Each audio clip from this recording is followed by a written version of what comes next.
Hello everyone. Excuse me, as I do have a cold today, but I wanted to get this information out as quickly as possible. First, I want to thank the former YouTube channel called Flat Balance for sending me this information last night. The Flat Balance channel doesn't exist anymore, but he still contributes behind the scenes.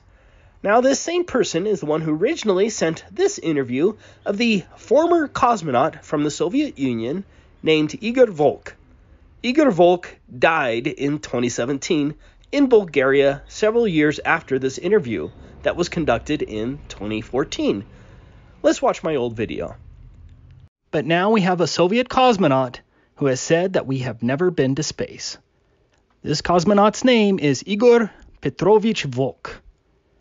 Mr. Volk even received the Medal of the Hero of the Soviet Union. I have included the translation of the interview, which you can verify by clicking on the CC button on YouTube. Now, please watch the interview. Все пак вие сте герой на Съветския съюз и можем да ви вярваме. Герой Советского Союза, мы можем верить вам.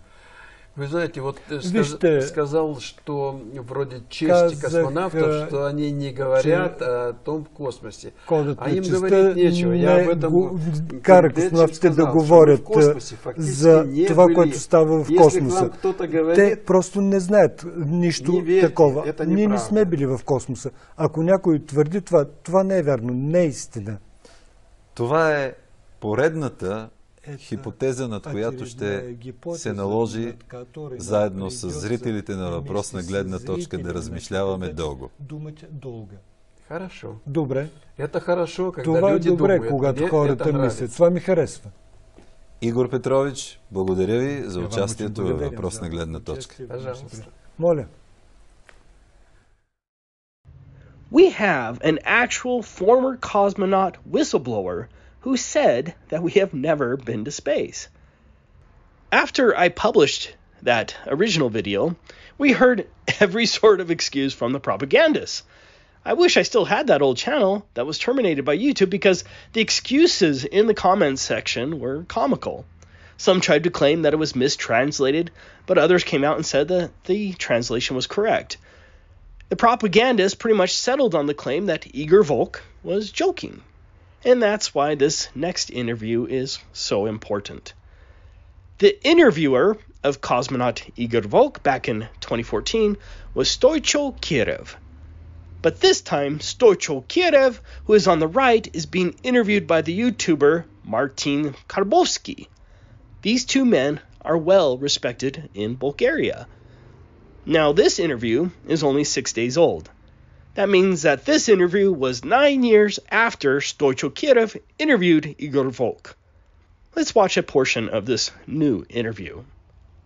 Не знам, братко, Кафка е казал, този свят не е толкова лош, защото е много лош, а защото е единствен. Къде ходим? О, колко хубаво. Колко, освен че хубаво и вярно. Ами, знаеш ли, за съжаление, Илон Мъск не е открил света, на който да отидем. И май няма да го открие скоро. И май нашия свят... Ще мина директно на конспирациите, няма да се водя по тук, по този план. Той е твърде любезен. Не дей. Бяха ли те на Луната? Бяха чушки на Луната. Аз ще ви кажа нещо, което мога да ме изложи. Нали? Гледах няколко десетки популярни филма, научно-популярни филма, документални. И вече съм абсолютно убеден, че никой не е ходил до там и американците са перфектни в една изключителна измислица. Ами аз правя документални филми.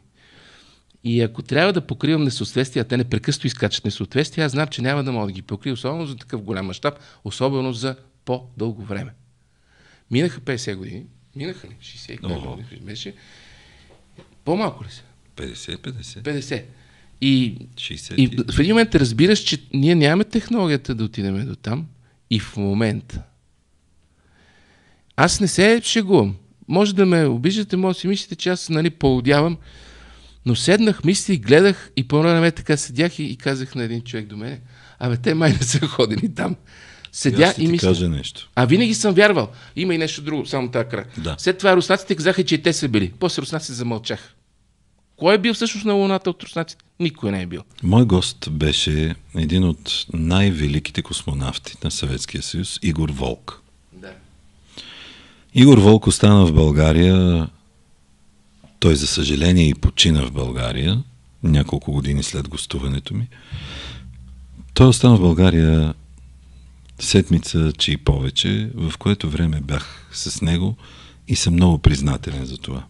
Това е космонавта, който е